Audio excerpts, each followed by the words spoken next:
And so the tenant, without consulting with the landlord, has gone ahead and moved the entire back fence to half the size of his yard and give extra space to the neighbours. I just love this. This is just hilarious. It can't be true, but it is. But, I mean, how stupid is this woman to just go, oh, yeah, I'm not using it. You can have half the yard. That was the fence. That was her excuse. I mean, honestly, it's breathtaking. But we wonder why there might be a shortage of rentals in the market. Because why would you be a landlord when this is the kind of behaviour that goes on? I mean, it's breathtaking that this woman thought it was just okay.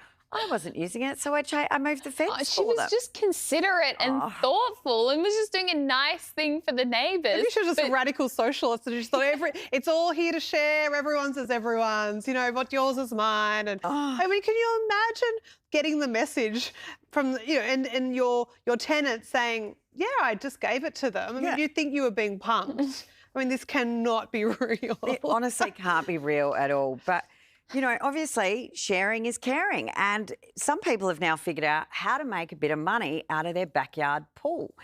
There's a woman in Dural who's now earning around $10,000 a year from leasing out her backyard pool. The pool is around 50 metres from her house, and she's got a lot of her family, her kids and her parents living with her out at Dural, and they are making $10,000 a year, hiring it out by the hour, for groups of people to come and use it. She's got a regular guy who comes and uses it for an hour of a morning, and then she said she's also got some women who wear hijabs that are looking for somewhere that's culturally appropriate, sensitive, private for them to be able to go swimming.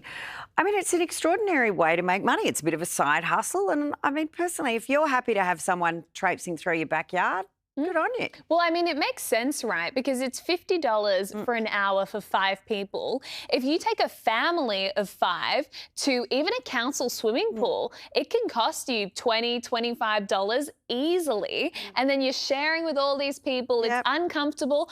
I think this makes complete sense. And it is part of this broader trend of Airbnb, Uber, now renting out your swimming pools. If you have excess space and you're not using it, why not make a bit of money? It is. I think there are apps for this. I actually think there are apps that you can put your swimming pool onto, and it is part of the share economy.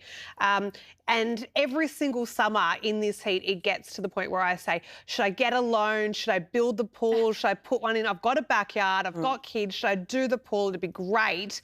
But I've got to clean the pool and I've got to, have the maintenance of it. So I would be someone who would absolutely just pop next door to my neighbours and rent their pool, or perhaps move the fence a little bit over. Yeah, well, now, what you could do is put the fence halfway through the pool. Because there's, that's sharing the pool. And look, to be fair, you could rent a lot of pools before you make up $100,000 from having to build one yourself. But just quickly before we go to a break, Australia is facing new driving rules, new year, new rules and laws. One of the key changes will be for older drivers.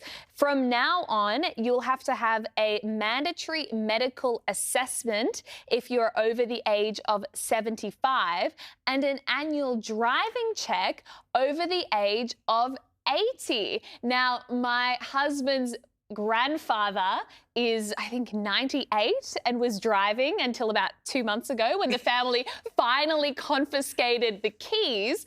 But this is a real concern, look, Hollie. I actually think this is really good. And, my son, Fredo, I remember him saying to my dad, geez, Poppy, you're a terrible driver.